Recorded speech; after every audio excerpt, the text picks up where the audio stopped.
Almost all the snow is gone again, but it's still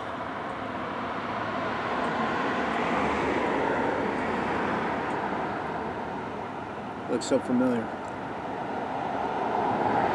I always notice there's always a lot of traffic in front of my house. Not that it's a huge, monstrous main street, but I wouldn't let my dog out of the house without keeping an eye on her. Snow's all gone, but it's still about 27 degrees out here. Let me explain to you. We're going to talk about the power of cold. This is Angry Quad cold power.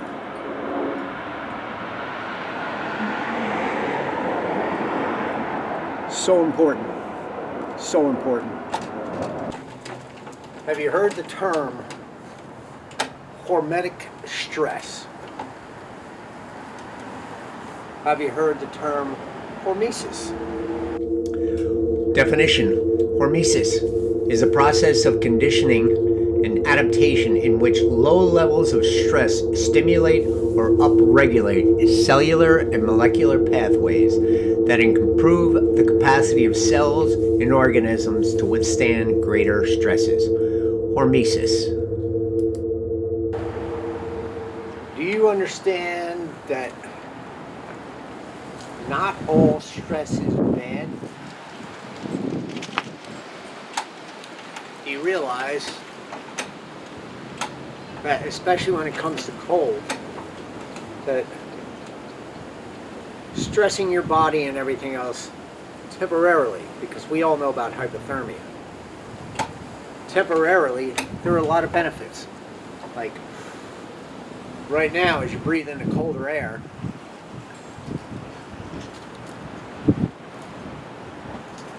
the air comes into your lungs, and because cold has a tendency to make everything contract, all the molecules in the air have contracted, have shrunk. And you breathe them in when you hold, a little diaphragmatic breathing, those molecules expand in your lungs. So basically what it is you've done is breathe in this much air, and you only have to breathe in this much. So in theory, rather difficult to count all the molecules.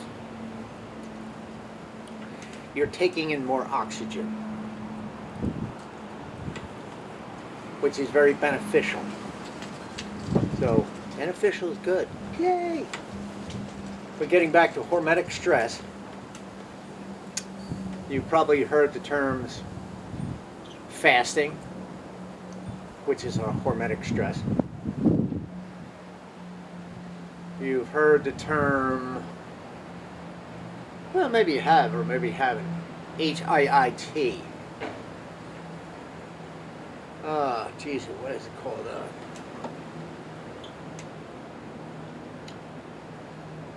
I actually did a video about this. It's the Japanese guy Tabata actually did this. The high intensity interval training. Go like hell, rest. Go like hell, rest. Go like hell, rest. Fasting, obviously, where you deprive your body of foods to actually stress the body to, make it work more efficiently. And cold is also a great stressor. Now, obviously, extensive amounts of fasting, you die of fucking starvation. Too much cold, die of fucking freezing your ass to death. And then, as far as high intensity training, you'll die of fatigue. You'll pull or burn, you'll fuck something up. But however, those are just a couple things. There's a lot of benefits of, a lot of benefits of the cold. And more or less cold interval training. You probably heard of cryotherapy is a big thing with the athletes and shit like that. I mean, you understand that if you really train yourself really hard, plunging into an ice bath is good to fucking, you know, it de-stresses the muscles. Getting too much into it, you should actually do that. I always think that, you know, cold training prior is better than cold training after, because it all depends on your tolerances and how your body reacts. And that's the important thing. What are you doing, Squish? Here. Up. Come on, get up. Oh, Squishy puppy's here today.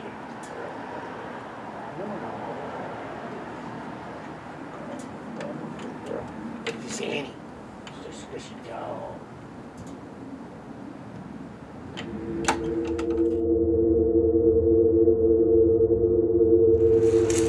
Forget on these cold, blustery, wintry days. If you just ain't feeling all good, check out a little bit of Comfort Tea, and it'll put you right, man. I'm telling you, Comfort Tea. If you have problems with UTI symptoms, Comfort Tea. Even prior or post, whatever you want to do. Wait a minute. She stresses every time a dog walks in front of the house, or every time mommy leaves the house, or every time anything.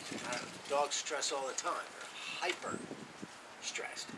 Dogs are typically, you know, you'll have those that are just sort of blubbing around. And she does her share of blubbing around. But at the same time, she's always on guard. She's always ready. She's always, you know, she's aware of what's going on. Because that's what a dog does.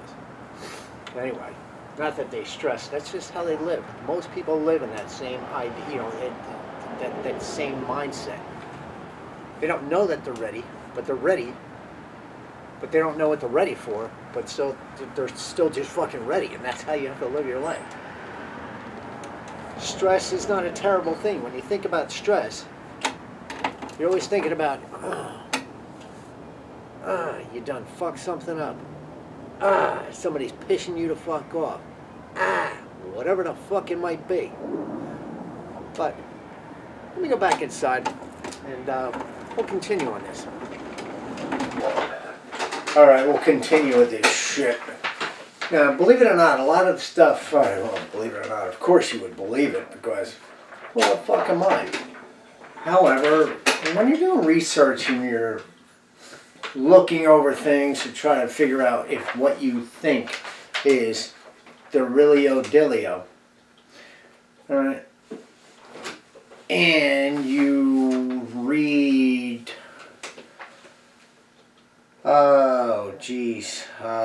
case studies and certain clinical trial papers and other things you may research and all that, that's not your knowledge. You're gaining that knowledge, and hopefully all that knowledge is real. However, every now and then you run into a statement or something like that, but you just really sort of have to grasp. And this one is actually pretty neat, and I'm going to, it meets with my beliefs already. So it fortifies what I already think and stuff like that. And it's one of the things that's going on nowadays. When you find something that you believe in, somebody else finds something you believe in, you adhere to that. And I am not cutting off the fact that other people have other thoughts and there's other things that I've read, but this rings the most true. And it says, your body has evolved to withstand and adopt all different types of stress. From the food you eat, the time you eat or don't eat, the exercise you engage in, to the temperature your body is exposed to. If there was ever proof that the obstacle is the way, that in the work lies the reward, look no further than your own physiology. Exposure to periodic bouts of stress causes your body to supercompensate about that, which means it responds to the stress by getting stronger, smarter, more resilient, more resistant to disease. Okay?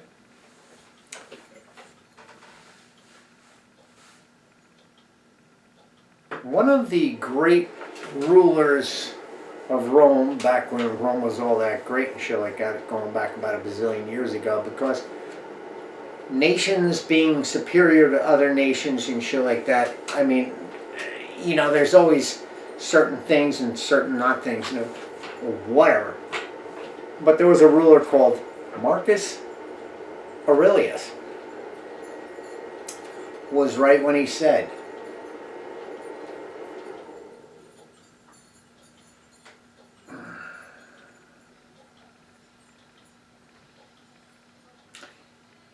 the impediment to action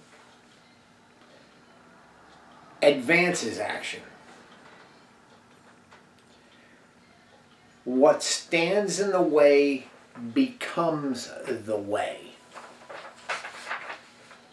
Give that thought.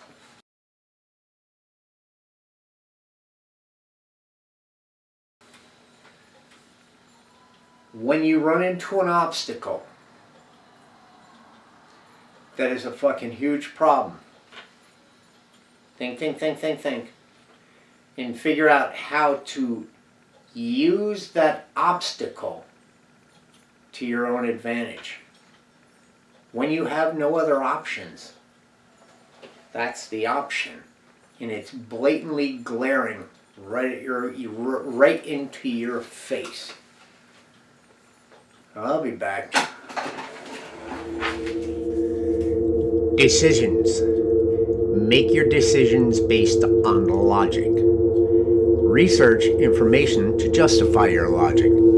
Be careful not to come to a quick decision based on convenient information. Instead, keep an open mind in your quest for the truth, which sometimes requires taking wisdom from information you may not originally agree with. See links below on controlled stress and the benefits of them.